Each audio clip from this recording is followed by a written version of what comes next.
Welcome back, Mistakes listeners. This is Dave speaking on the behalf of Todd, and this would happen to be Parenting Mistakes.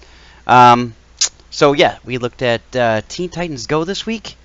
This episode was recorded on August 2nd, 2015, and hey, episode 13. So I got another sort of vision for your future. Why?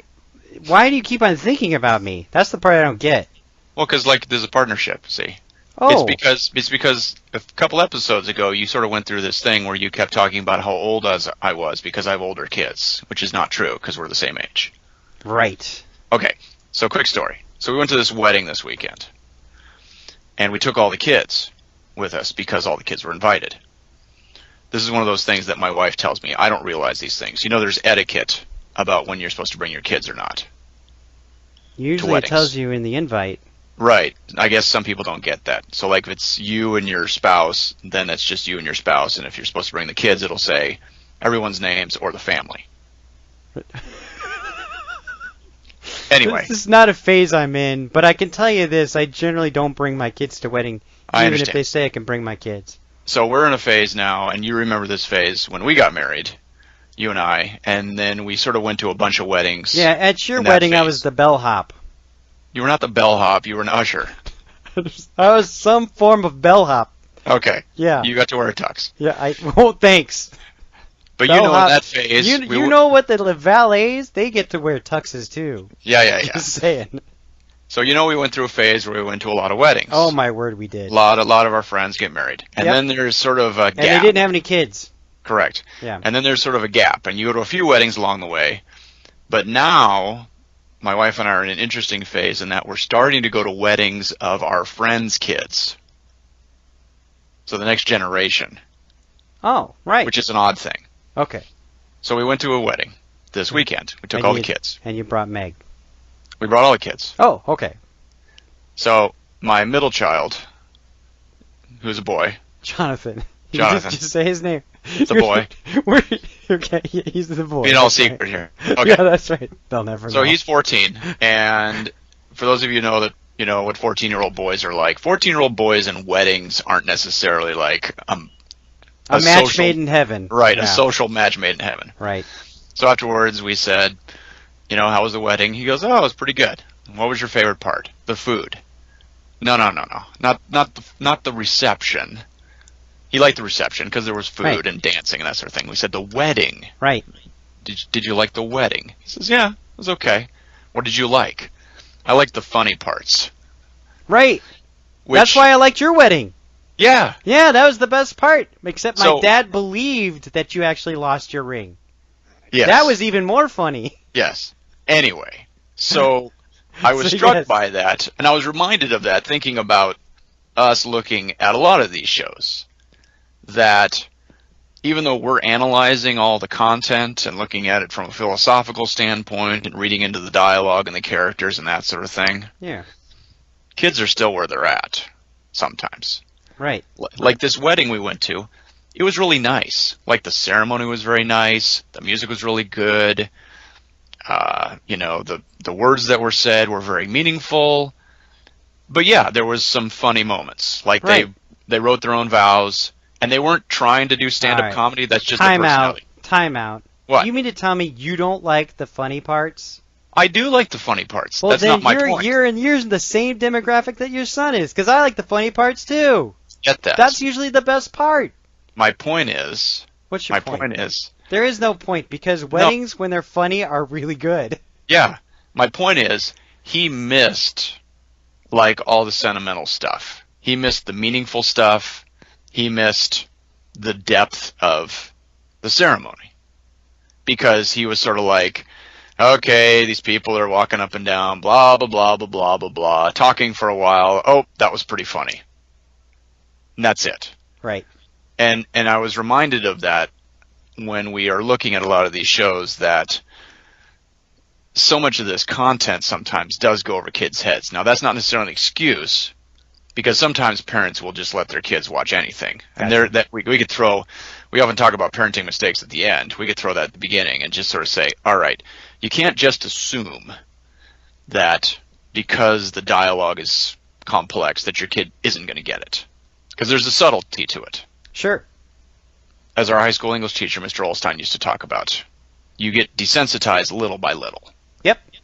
So, but I thought about that because this week we did Teen Titans Go, right? Can't talk. Teen Titans Go Teen Titans Go. with an exclamation point. Correct. Okay. Which is based on, I don't want to say a more adult version. Do I want to say that? It's based on a comic book which is going to have an older audience. Well, there actually is a Teen Titans cartoon. Right. So that there's a mainline Teen Titans cartoon that I do believe is part of the Warner Brothers general DC universe. okay. Like DC Universe cartoons. But which also spawned from a comic book. Yep. Teen Titans came from the comic books. They smack dab right out of the 80s. Yep. So I guess where I'm going with this is, and we don't need to get too deep into sort of the history of it, but this is sort of a younger kid's version of what originally was content for maybe an older group of people. Is that fair to say? No, I would say that, so a lot of this, and of course, forgive me, but, a lot of this rose up when Batman the Animated Series came into being, and a lot of the DC Universe by Warner Brothers, these cartoons that have come up through, say, the early 90s up until now, are all spurred from this, right? Right. And so I would say their demographic, to be honest with you, not 18 to 35, but maybe the older teenage kids audience. Like, if I was in high school, I certainly would have watched Batman the Animated Series. I think it's that good, it's that intriguing, and I think this is an offshoot of that. So again, we bring some of that up from a parenting standpoint, simply to sort of let people know you're getting into a larger universe, and we don't want to get too deep into all the stories and backstories and that sort of thing. But we've talked about cartoons being sort of a gateway drug. Yeah. In the past. That's true. Yep. So Teen Titans Go, we watched season 2, episode 43, titled Yearbook Madness. And again, a reminder to our listeners, particularly if you're jumping into the first episode here, welcome to Parenting Mistakes. We're not experts. We watch one episode of a show on purpose. And we know when we watch one episode, we're going to be missing some stuff. Mm-hmm. We maybe won't get all the characters, all the backstory, all the plot points up to this juncture of the show. But we do it because oftentimes parents are faced with this dilemma. Your child comes to you and says, I'd like to watch this show. Here it is. And you've got to say, all right, I'm going to watch this one show and I'm going to see what it's like. So the basic premise of this show is that there's this group of heroes called the Teen Titans. There are 5 of them. Robin from Batman and Robin fame. And I guess he's sort of the unofficial leader of the group. And then there is Raven, Starfire, Cyborg, and Beast Boy. Yep. So characters aren't necessarily as important, to the whole thing, but there's 5 of them. Yep, and they're core Teen Titans. So, the thing that kind of threw me off a little bit about it is I'm not exactly sure how it is connected to the general DC universe. It could be like an Elseworlds type deal. What is very intriguing about it is that Robin is clearly Robin. He is still Batman's sidekick. Starfire is still an alien from outer space that has beam energies, right? Like all the things that those heroes have in their normal, say, cartoon, Teen Titan Goes just takes those core characters and then just completely twists it.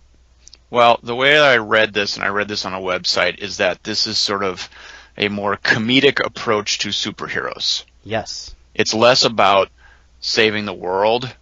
It's almost like if you took a bunch of superheroes, any group of superheroes, and you just sort of said, all right, what do they do when they're just hanging out? Oh, no. This is exactly what it is.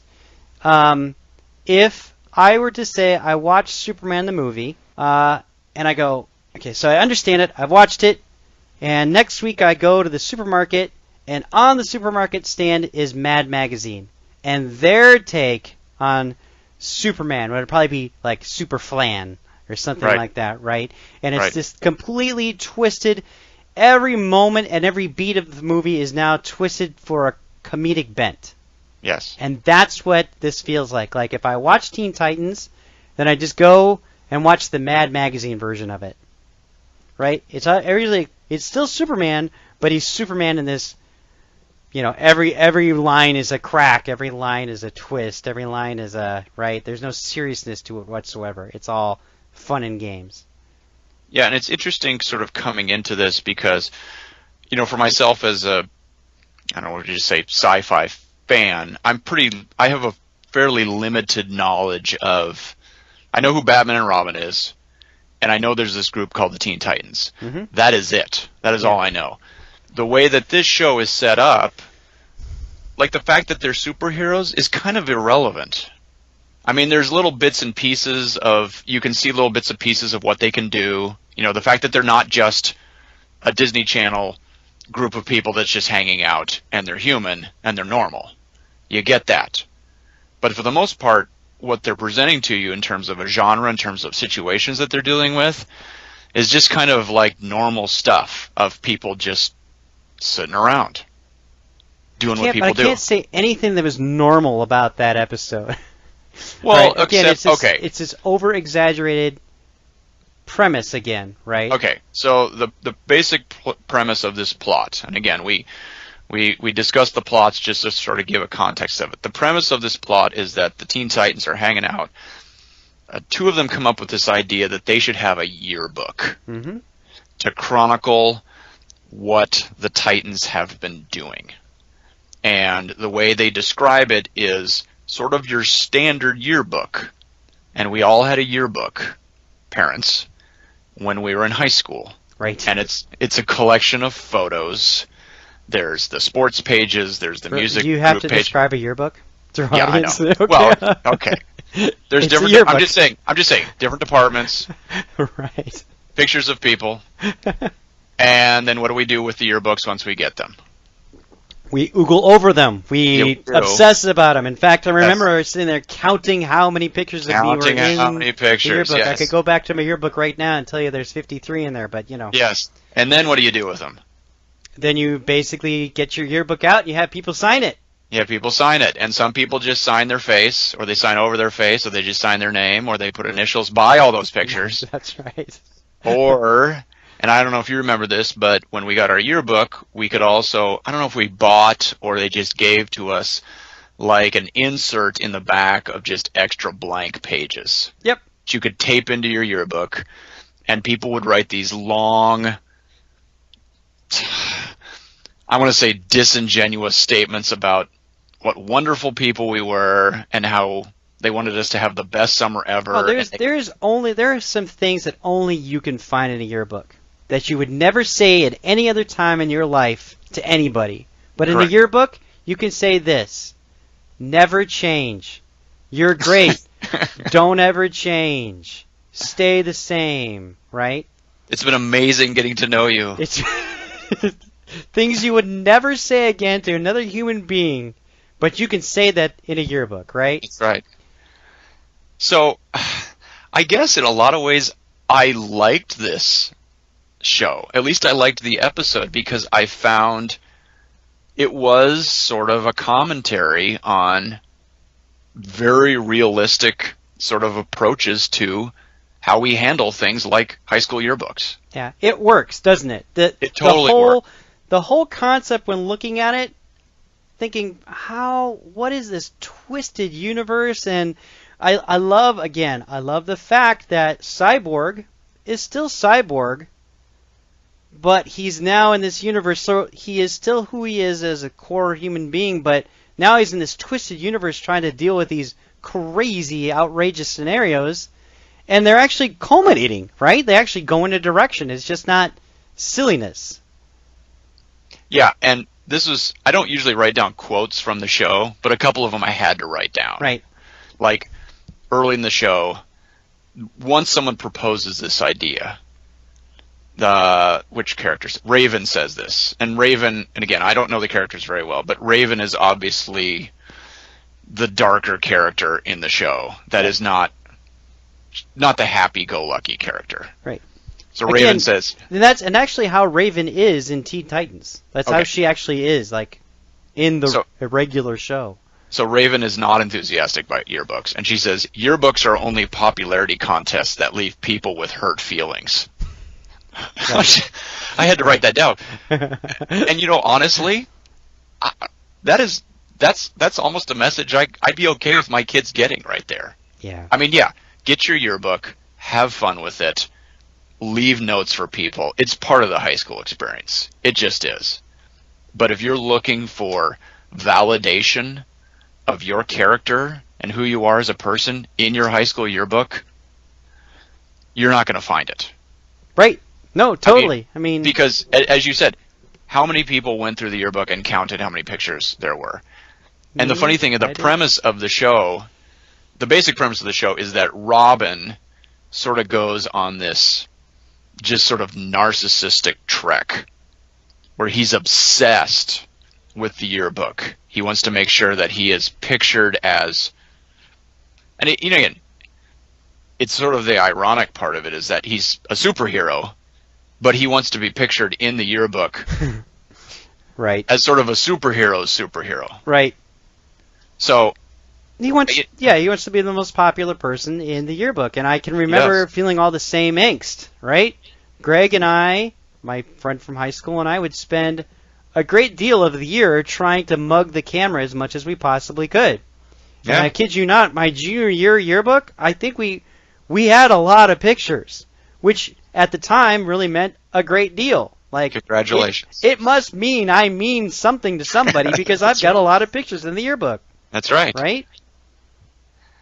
A couple more wonderful quotes I wrote. They're talking about clubs, and Robin says, "I'm in a lot of clubs. I'm just the only member." Right. Right. So it worked for me in a lot of ways, the positives of it, because, again, this is a realistic appraisal of what people do. Now, again, here's the problem. Who's watching the show? Yeah, this is the mistake. This is the big mistake, because are high schoolers watching this as a way to sort of have a educational video on how to handle when you get your yearbook? No. Parents are chuckling at this because they look back now and kind of go, they get it, and they go, oh, where even is my yearbook? When was the last time I read anything that was written in my yearbook? It's been forever, right? So. Well, I read some last tweet. It makes me feel good. I mean, I've got a lot of pictures in there. People signed a lot of things, I understand. Yeah, that's true. Actually, you know what? To be truthful, I did read. And I'll tell you why. I read some last week because, as you know, I'm putting together a reunion for our high school graduating class. That's true. 25 years. But to circle it back to the episode here, not to get off track, you and I talked about this. Tracking down people has been impossible. There's a handful of people I cannot find. They have fallen off the planet. Short of hiring a private investigator, I'm not going to find these people. That's true. And that would fit perfectly into the episode to sort of say, hey, in the grand scheme of things, all this stuff we worry about being featured in life, that's a good message for kids. Now, again, are they going to get it? Okay, so let's really talk about this. Okay.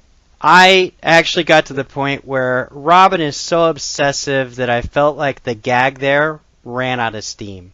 It did. And it just kept on going and going and going to the point where I'm like, I'm sick of watching this particular aspect of the show, right? Like, can we get it. Robin is obsessed with getting his picture in there. And everybody's looking at Robin like he's completely insane. He's lost it. In fact, I do like the fact that they actually kind of get him stuck in the yearbook, right? Like, or he actually finds a way to basically get a spell cast on him where he gets projected into the yearbook so he can live out his ultimate fantasy of actually being in the yearbook in every picture. Correct. But it's complete insanity, right? And actually, the humor fell short for me at that point. I'm like, okay. Again, I like the clever premise. This is, again, my favorite term. This is not fire and forget viewing. I would not recommend this for, say, my 6-year-old or any, say, again, it looks like little kid animation fun, like SpongeBob SquarePants comes to mind, like right. That's the kind of style that it's in, and approachable. And I think that my children have actually watched an episode of Teen Titans Go.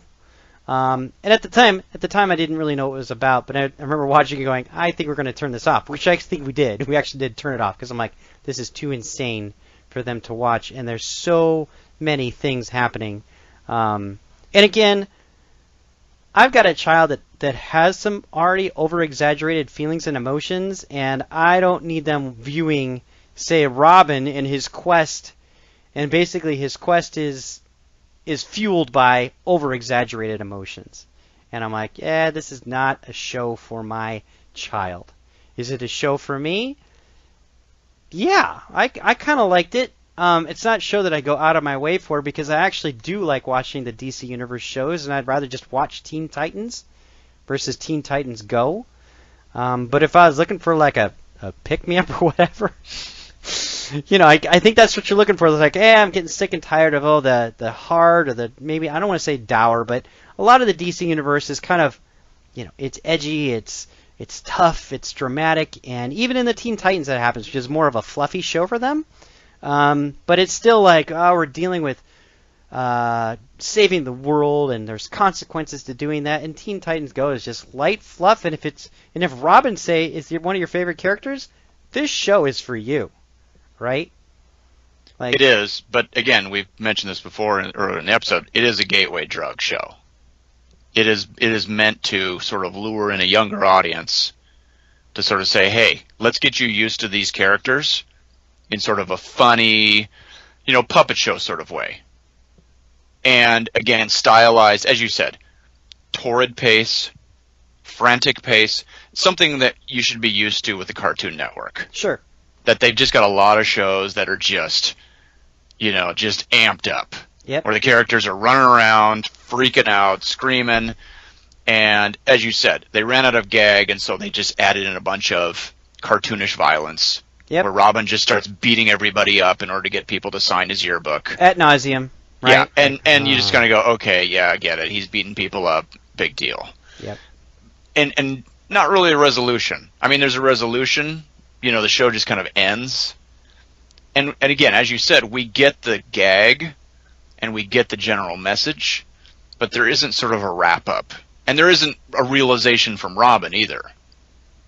Like, he doesn't come back to the team at any point and say, hey, I'm sorry, I kind of got a little out of control there. I shouldn't worry about, The team does show some remorse for Robin. Like, should we get him out of there? Eventually we will, right? Like, they kind of observe the situation and kind of how it's really gotten insane.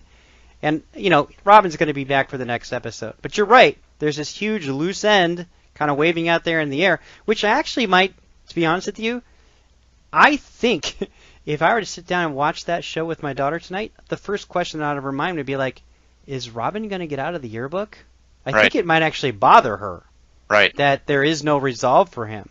And we don't want to turn Robin into a victim in this situation. Correct. If there's going to be remorse, we want it to be from the person who is committing the heinous acts, which is the same thing we want as parents.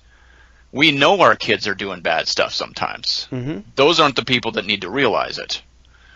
It's the kid. Yeah. Right? Totally. So, again, as you said, I would agree. It's not something for younger kids. You got to be kind of careful with this one. It looks, as you said, we don't get we get some into the art of this, but yeah, it's drawn like it's supposed to be a little kid cartoon. Mhm. It's sort of fun.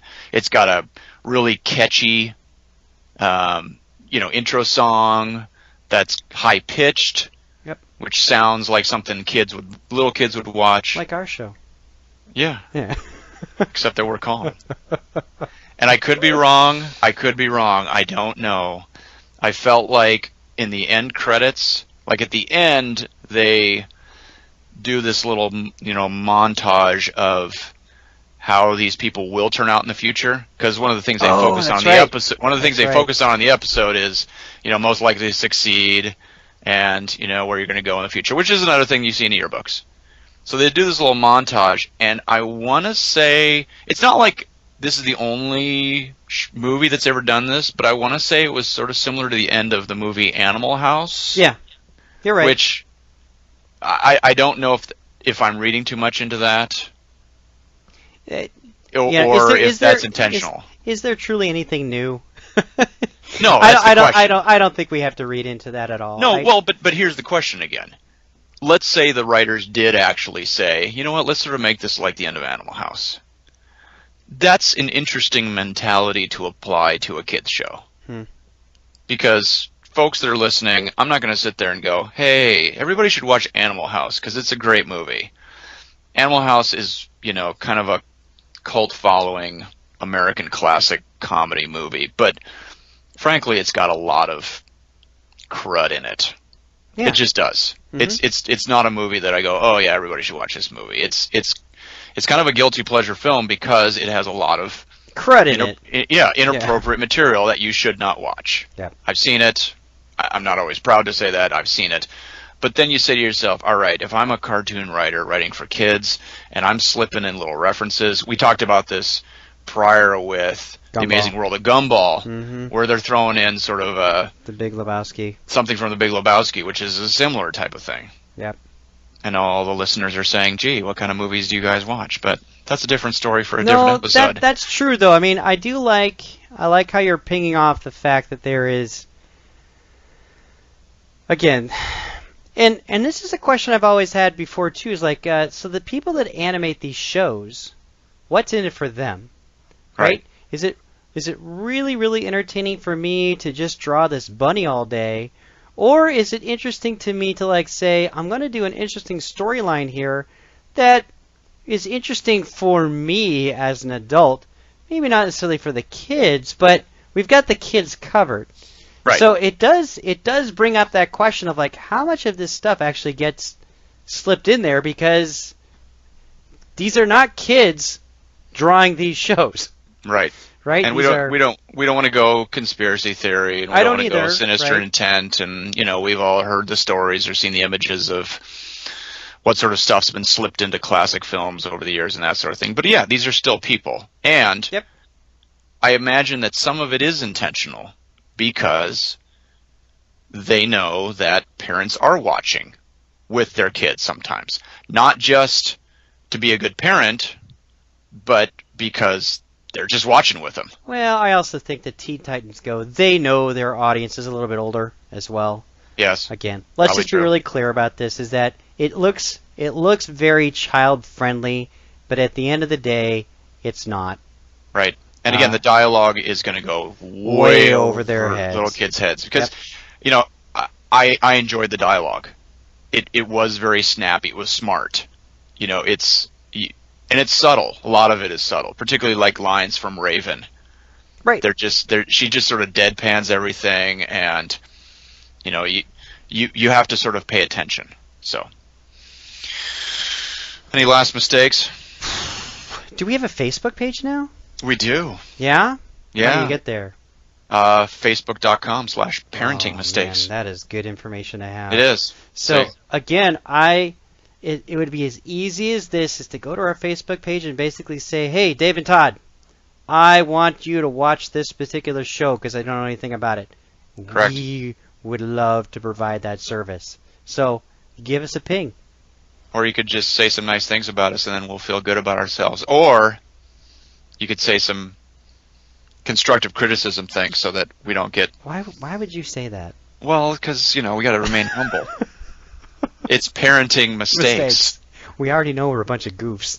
Yes, we are. Well, and if they leave comments, then it can go from parenting mistakes to podcast mistakes. So then, my goodness. There we go. Yeah, the whole mistakes network. Believe me, I've thought it That's out. right. That's right. And Twitter. Twitter. Parent mistakes. Mistakes. We took off the ing, so parent mistakes. You can tweet us. We will tweet out our episodes. Yeah, again, if it's just an episode you want us to watch, like just say the cartoon and the show, and boy, we're all over that. It doesn't have to be cartoons. That's true. We do real people too. Yes, we do. All right. All right.